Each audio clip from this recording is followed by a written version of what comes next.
As many of my colleagues know, I have been proud to associate myself with the work of the National Law Enforcement Officers Memorial Fund. I've been doing this for the many years that I've been here in the Senate, and I have been privileged over the years to read the names of Alaska's fallen law enforcement officers. They have a candlelight vigil that occurs at that memorial every May. It's an extraordinarily powerful and moving vigil each May.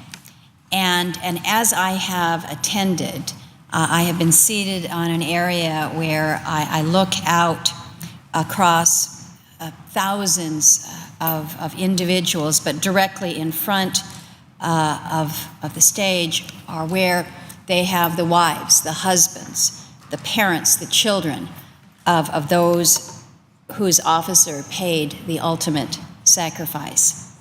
And as I think of those families, those individuals, as I think of those who have served and who have given that greatest sacrifice, it is very difficult to find words that express the depth of my gratitude for their service or the depth of my sorrow.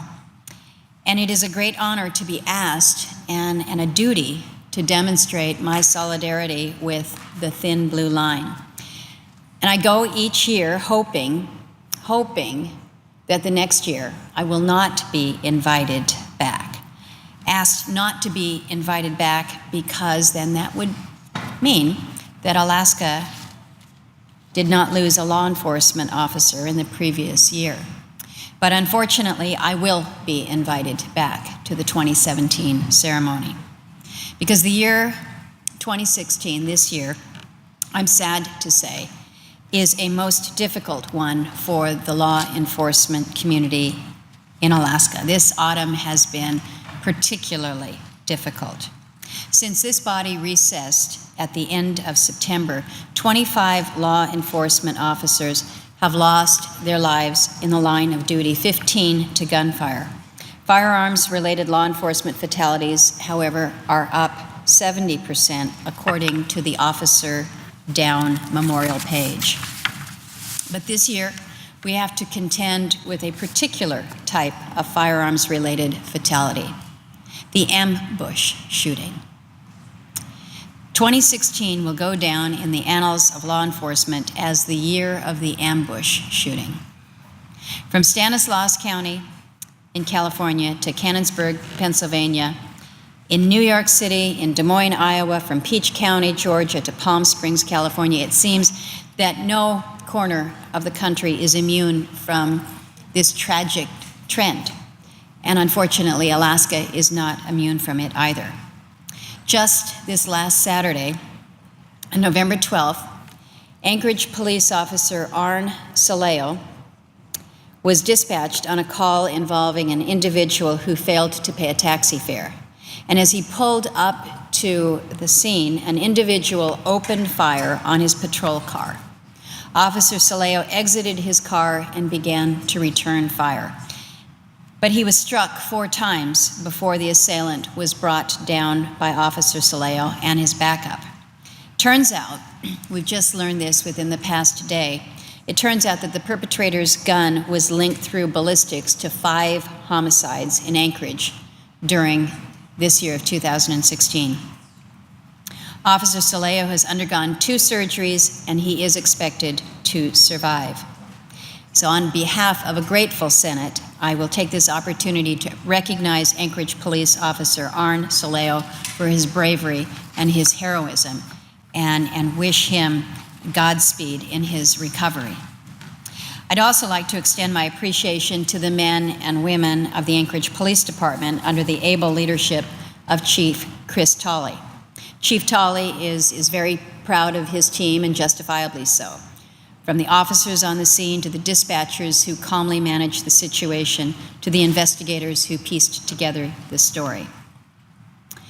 Up in Fairbanks, to the north of Anchorage, we had a different outcome with a different ambush shooting. Sergeant Alan Brant of the Fairbanks Police Department was not so fortunate. On the evening of Saturday, October 15th, Sergeant Brant gathered his 4 children, brought them together on his bed before he was going out to report for duty. That was ordinary for this sergeant. 4 young kids under the age of I believe it's 8, all snuggling with their dad as he prepared to read the story as he did each and every day. Unfortunately, nothing beyond that was ordinary about that particular evening. Sergeant Brant had a premonition that he would get shot that evening, and he actually shared that with his family. Sergeant Brant was dispatched to a call of shots fired in downtown Fairbanks later that evening. He pulled up on the scene.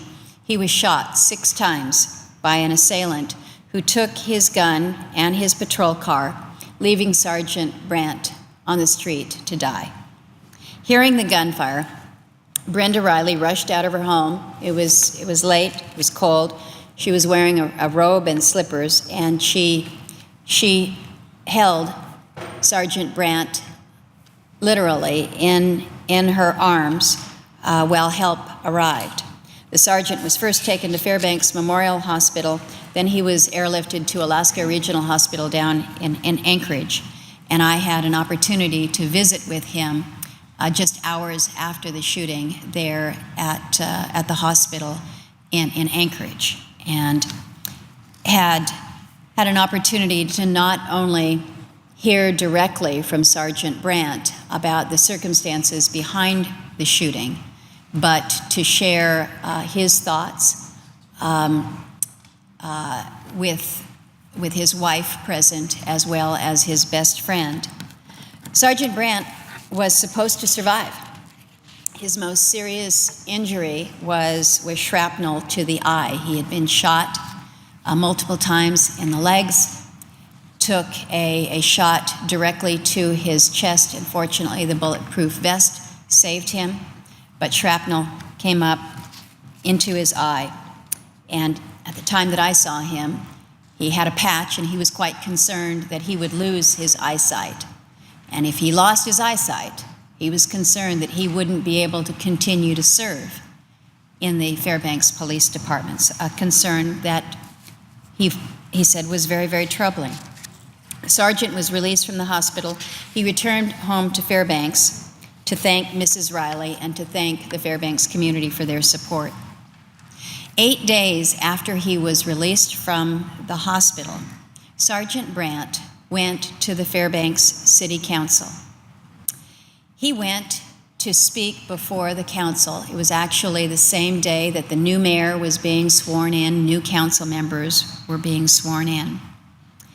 But Sergeant Brant wanted to thank the community of Fairbanks. A devout and a humble man, Sergeant Brant told the council that he has seen the hand of the Lord. And yet he noted, "We have many fine officers who have done greater and better things than I have," he said. "Our officers," he said, "do a very hard job, and they need your support. Working weekends when their friends are off, working nights, sleeping during the day, the time that you miss with your family." In Sergeant Brant's words, officers do a hard job, and most of the time thankless. And he said, "We need your support, and not just when bad things happen." And he asked the council, he said, "Can you imagine telling your kids before you go to work that you think you're going to be shot?" That's what our police officers deal with every day. I just want you to know what life is like for a police officer. Those were the words that Sergeant Brant shared with the Fairbanks City Council. Later that week, Sergeant Brant returned to Anchorage for scheduled eye surgery, and he was fighting to save his eyes again in hopes of returning to duty. Unfortunately, Sergeant Brant died from complications of that surgery. His assailant has been charged with murder in the first degree. Sergeant Brant's final public utterance that the law enforcement family needs the support of the community and not just when an officer has been shot. These words must resonate throughout this nation. And as we reflect on a tragic year about to close, it's my sincere hope that this will be our national resolve in the year to come. Like every other law enforcement officer, Sergeant Brant knew the risks, and his family knew the risks. And in spite of those risks, his wife Natasha sent him out to work each and every day because the community needs people with Sergeant Brant's selflessness, his courage, and his integrity. So my thoughts today remain with Natasha Brant and her 4 kids, who I hope will grow up to appreciate just how much of a hero and a role model their father was.